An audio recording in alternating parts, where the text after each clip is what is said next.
Second source of pricing power, patents and copyrights. So patents and copyrights are both examples of government-enforced limits on competition. Right, so the government has decreed that no one else is allowed to compete against you in a particular market. So patents, of course, are for new inventions. They're intended to be. And so if you have a new invention and you file a patent on it, then nobody can compete against you using that same idea.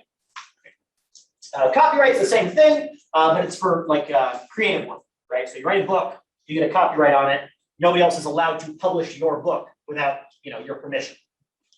You write the copy. So a drug company releases a new drug. Nobody else can produce that same drug until the patent expires. Paramount releases a new movie. They're the only ones who can sell or license that movie. Oh, this is all the stuff I just said. Medical companies, software companies, new inventions, etc. Copyrights, creative property. So copyrights and patents do expire. They are set to expire. That's generally how they're designed. The length to which a patent or copyright applies has tended to get longer and longer and longer over time, especially in the United States. Every time, I mean, sort of the conspiracy theory is that every time Mickey Mouse is about to enter the public domain, it gets extended so that doesn't happen. But then the last time it came up, Disney didn't fight it. So, who knows what's going to happen. Not too long ago, actually, the new work entered the public domain for the first time in like years and years and years. And it's stuff from like the 20s. So stuff that was written in like the 30s is still copyrighted. You can't use it. But stuff does go eventually, right? Sherlock Holmes is old enough that its copyright has now expired. Anybody can make their own Sherlock Holmes story, right? So lots of people do. Right, so there's a market of competition. You can now compete in the Sherlock Holmes market. People have seen that it's still profitable, so they enter the market, compete in the market for Sherlock Holmes stories.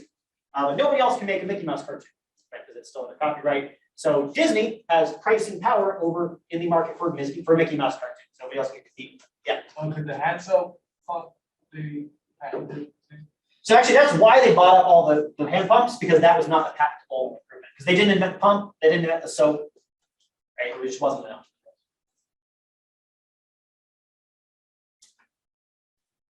So the patent copyright system that we have is kind of strange. It's very much in favor of rights holders. The patent copyrights last for a very, very, very, very, very long time.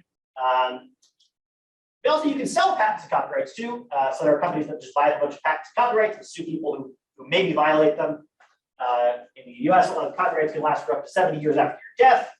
It's kind of weird, for example, that the Beatles broke up 50 years ago, and probably none of us will ever live to see their work in the public domain, right? Probably more than 100 years after they broke up, their songs will probably still be copyrighted.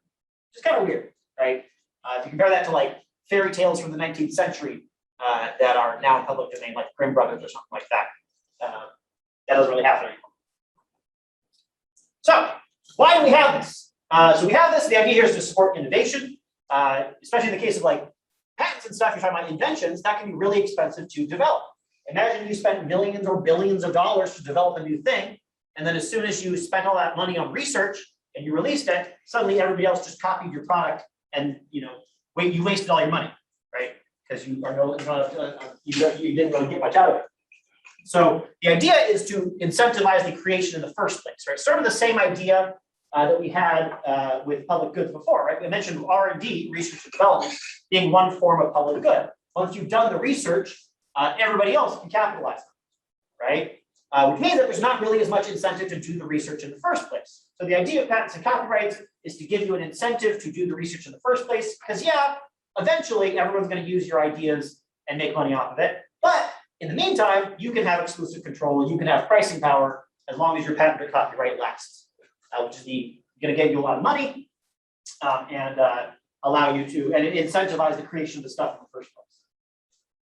So there's sort of obviously there's a balancing act here as with any policy, right? You want to have the protection strong enough that there's a reason to create stuff in the first place, but then also, not so strong that, it's just a bunch of money for people who would have made stuff anyway. It can also stifle further innovation, right? Every couple of years you hear about a new pop song being sued by an old pop song that sounds vaguely similar. So you can see how a strong patent copyright can actually make less innovation in the future. So it's a balancing act. But you can also see why this would be a form of pricing power, right? Obviously, it is illegal to compete against you. right? I can't compete in the market for Harry Potter books because, you know, I'm not allowed to. I don't have the copyright on it. I can't make any money on it. And so, you know, there's pricing power there, and it lasts as long as the patent or copyright law says that it does. Any questions on that one? You said you could still the copyright, Yes. and then does that mean that you give up your rights to it? Mhm. Okay, so cool. Yeah, I mean, you can sell like shares of copyright. So like, for example, I mentioned the Beatles. Beatles are still under copyright, but the Beatles don't own their own songs, right? They sold their copyright to other people long ago.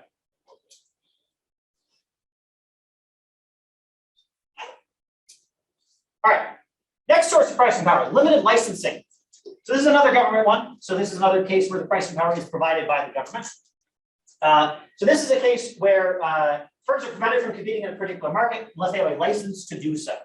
You are not allowed to compete in this market unless you can get a particular license, usually from the government, although not always. Sometimes like private organizations have it instead, that allow you to compete in that market. So if licenses are not given freely, this gives people who are in the market pricing power. We already talked about one example of this with hairdressers, right? If you need a special license to be a hairdresser, then you know that's a limitation on who can compete in that market. There can be profit in that industry, and other people can see that profit and say, "Hey, I want to do that. Oh, but I can't afford to get the license." Okay, so that'd be a limit on competition. There are lots of examples of this. So if you go back to like the medieval guild system, if you wanted to be a blacksmith, you had to join the blacksmith guild. If you tried to blacksmith anyway without joining the guild, they would like come and burn your place down, or beat you up a little bit. Liquor licenses are another example of this. If you want to sell liquor in your restaurant, or if you want to have a bar, you need to get a liquor license. These are often very expensive, and in a lot of places there is a limited amount of them. In the place where I grew up, there was a fixed number of liquor licenses. They were all already purchased, so it was not possible to open a new bar in my town. There was just no way to do it unless you could convince one of the other bars to shut down and sell you their license, which would be very, very, very, very expensive. Taxi cabs are an example of limited licensing. You have to have a taxi license in most places to be able to drive a taxi, and there's a limited number of them in a lot of places. However, obviously, this is a case where, you know, how much longer is this going to last?